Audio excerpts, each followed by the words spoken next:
तो दोस्तों आज मैं आ गया था नई दिल्ली हुमायूं टॉम्ब हुमायूं के मकबरे को देखने। अगर बात करें हुमायूं टॉम्ब तो ये काफ़ी लंबे चौड़े जगहों में फैला हुआ है और 4 बागानी यानी कि 4 बागों के रूप में इसकी बनावट है और चारों तरफ से नहरें निकाली गई हैं पानी निकलने के लिए। इसका भी एक मुख्य उद्देश्य था ये सब बनाने के लिए और ये सब करने के पीछे। तो हुमायूं टॉम्ब जैसे ही मैंने इंटर किया तो सबसे पहले ये जो मेरे पीछे दिख रहा है मेरे को ये दिखा, मेरे को इसके बारे में जानना था और इसे देखना था ये है क्या। जब मैं इसके पास पहुंचा और जब मैंने सर्च किया तो मेरे को ये पता चला कि ये एक मकबरा है जो सिंपल सा घर टाइप दिख रहा है, जिसे बू हलीमा मकबरा कहा जाता है। ये बू हलीमा का मकबरा बिना गुंबद का है। ये रेड सैंड स्टोन यानी कि लाल बलुआ पत्थर से मिलाकर बनाया गया जो काफ़ी मजबूत है। यहाँ पे जितने भी आपको मकबरे की दीवारें या फिर जो साइड में आपको चारों तरफ दीवारें देखने को मिलेंगी ये लाल बालुई पत्थर से मिलके बनी हुई हैं। अब हम बात करते हैं ये जो बू हलीमा का मकबरा है, बू हलीमा कौन थी? तो हुमायूं के पिता बाबर जब भारत आए थे तो बू हलीमा को साथ में लेके आए थे। बू हलीमा हुमायूं की दाई थी जिन्होंने हुमायूं को अपना दूध पिलाया था, पालन पोषण किया था और उनका देख रेख की थी। इसके जस्ट पीछे यहाँ पे आप देख सकते हैं मेरे को एक घर जैसा और ऊपर गुंबद सा बना हुआ दिखाई दे रहा था। मेरे को ये लग रहा था या तो ये फिर किसी के रहने के लिए बनाया गया था या फिर जो सैनिक थे उनके लिए बनाया गया था वहाँ पे पहरेदारी करने के लिए। तो अभी मैं गेट पे आ गया था और इसके बाद अभी एक और गेट है कुछ दूरी पे, फिर उस गेट के बाद जो है हुमायूं का मकबरा वहाँ से दिखेगा। तो जैसे ही मैं उस गेट से अंदर आया उस गेट के पास ही मेरे को ये बड़ा सा लाल सा गेट दिखाई दिया जिसे सराय गेट के नाम से जाना जाता था। इस गेट की जो ऊंचाई है 48 फीट लंबा है। इस गेट को हमीदा बानो हुमायूं की मुख्य बेगम जो थी उनके द्वारा 1560 ईस्वी में बनाया गया था। और इसको बनाने का जो मुख्य उद्देश्य था, जब वो मक्का गई थी तो अपने साथ 300 अरब कारीगर व विद्वानों को लाई थी जिनको रहने के लिए ये बनाया गया था। अभी देख रहे हैं इसको बनाने के लिए लाल बलुआ पत्थर और संगमरमर का यूज़ किया गया था जो काफ़ी सुंदर लग रहा था देखने में। और मैंने जो देखा यहाँ पे एक लकड़ी का दरवाज़ा भी लगा था जिसको बंद करने और खोलने के लिए यूज़ किया जाता था। और ऊपर से जो बात करें तो ऊपर जो गुंबद सा था या जो कुछ भी था वो झड़ चुका था और बाकी जो ये साइड में दीवारें हैं ये काफ़ी मजबूत थी जो अभी तक टिकी पड़ी हैं।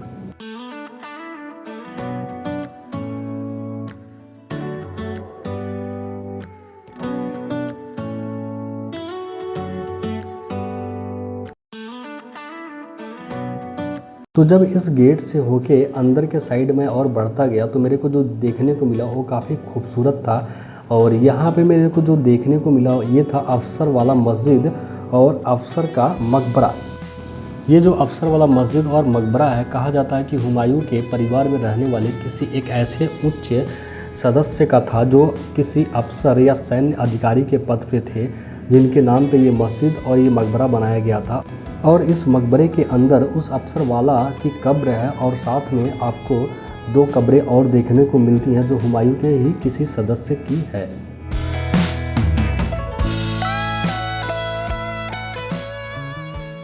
तो अब यहाँ से मेरे को जाना था हुमायूं के मकबरे को देखने के लिए। यहाँ पे मैंने अपनी थोड़ी सी वीडियो शूट की और निकल पड़ा हुमायूं के मकबरे की ओर। तो जैसे ही मैं यहाँ से थोड़ा और आगे गया मेरे को एक और गेट मिला। उस गेट के बाद जस्ट सामने मेरे को हुमायूं का मकबरा दिख रहा था जैसा कि आप देख सकते हैं। तो उससे पहले जो मेरे को यहाँ पे देखने को मिला ये काफ़ी कमाल की चीज़ थी। जो हुमायूं टॉम्ब परिसर का पूरा नक्शा यहाँ शीशे में पैक था। तो अब मैं आ गया था हुमायूं के मकबरे के सामने जो मेरे से कुछ दूरी पे ही मौजूद था, जो देखने में बिल्कुल ताजमहल के जैसा लग रहा था। लेकिन ताजमहल नहीं है ये हुमायूं का मकबरा है जहाँ पे हुमायूं की समाधि यानी कि कब्र है। इस मकबरे का निर्माण हुमायूं की पहली पत्नी बेगम द्वारा यानी कि जिनका नाम हाजी बेगम था उनके द्वारा करवाया गया था। इस मकबरे को तब बनवाया गया था जब दिल्ली के पुराने किले में मौजूद लाइब्रेरी की सीढ़ियों से गिर के हुमायूं की मौत हो गई थी। तो जो हुमायूं की पहली पत्नी बेगम थी, हुमायूं से उनको बहुत ज़्यादा प्रेम था और उनके सम्मान में इस मकबरे को बनवाई थी। इस मकबरे को 1565 से बनाना शुरू किया गया था जिसे बनाने में 7-8 साल लगे थे। और उस समय जो लागत लगी थी इस मकबरे को बनाने में लगभग 15 लाख रुपए के खर्च आए थे। इस मकबरे में कुल 150 से ज़्यादा मुगलों की कब्रें हैं इसलिए इसे मुग़लों का कब्रिस्तान भी कहा जाता है। हुमायूं का जो मकबरा है ये 4 बाग शैली के रूप में बनाया गया है और मकबरे के चारों तरफ पतली पतली नहरें निकाली गई हैं जिनसे पानी निकलता रहता है। इसे 4 बाग शैली के रूप में बनाना और मकबरे के चारों साइड से पतली पतली नहरें निकालना और उनसे पानी निकलना नहरों से, ये एक खास उद्देश्य था जिसकी कल्पना इस्लामी जन्नत से की गई है।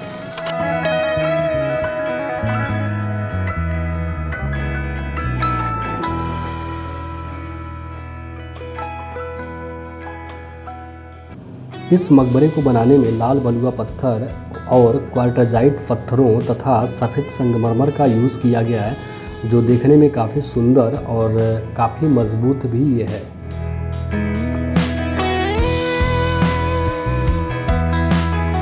तो ये जो आप हुमायूं का मकबरा देख रहे हैं ये बाहर के साइड से आप देख रहे हैं। अभी इसके अंदर मैं आपको ले जाके दिखाता हूँ। इसके अंदर काफ़ी छोटे छोटे रूम बने पड़े हैं और हर एक रूम में एक से ज़्यादा मुग़लों की कब्रें मौजूद हैं।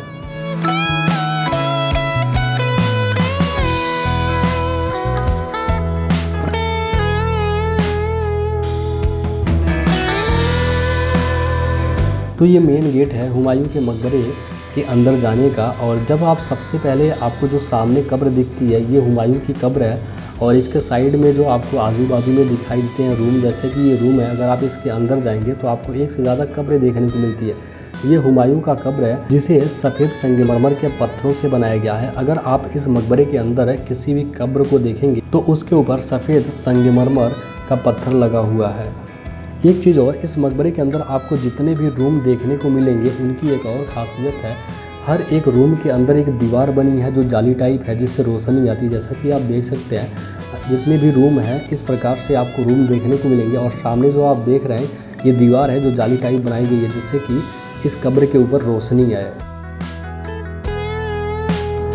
तो अब मैं आ गया था हुमायूं के मकबरे के पीछे के साइड। अगर आपको फ़ोटो या वीडियो शूट करनी है तो आप मकबरे के पीछे साइड आएंगे तो आपको काफ़ी सुंदर सीन यहाँ से देखने को मिलेगा और काफ़ी सुंदर पिक्चर आता है यहाँ से। तो हुमायूं के मकबरे के चारों साइड जो आपको पतली नहरें देखने को मिलती हैं कुछ इस प्रकार से नहरें देखने को मिलती हैं, जो कुछ इस प्रकार से बनाया गया है और चारों साइड से पानी निकलता रहता है।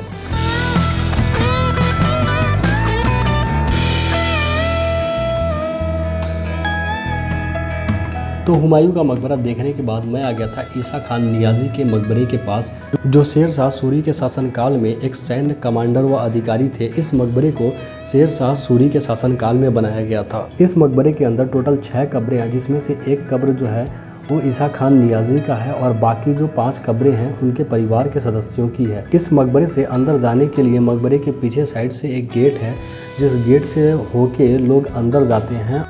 तो जैसे ही मैं गेट से अंदर के साइड जाने लगा तो सबसे पहले जो मेरे को गेट पे दिखा वो यहाँ पे लोहे के सीकड़ दिखे जो झालर के रूप में यहाँ पे लटकाए गए थे। और जब मैं अंदर गया तो यहाँ पे मेरे को 6 कब्र देखने को मिली, जिसमें से एक ईसा खान नियाज़ी का था जो सूर साम्राज्य के सैन्य कमांडर व दरबारी रहा करते थे, और बाकी जो 5 कब्रें हैं ये उनके परिवार के सदस्यों की है।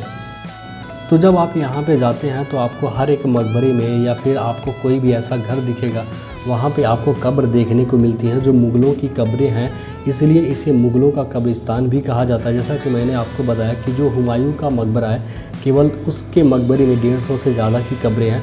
बाकी जो जैसा कि अफसरवाला है, बाकी ये ईसा खान नियाज़ी का है, हमीदा का है, ये सब भी कब्रें ही हैं यहाँ पे।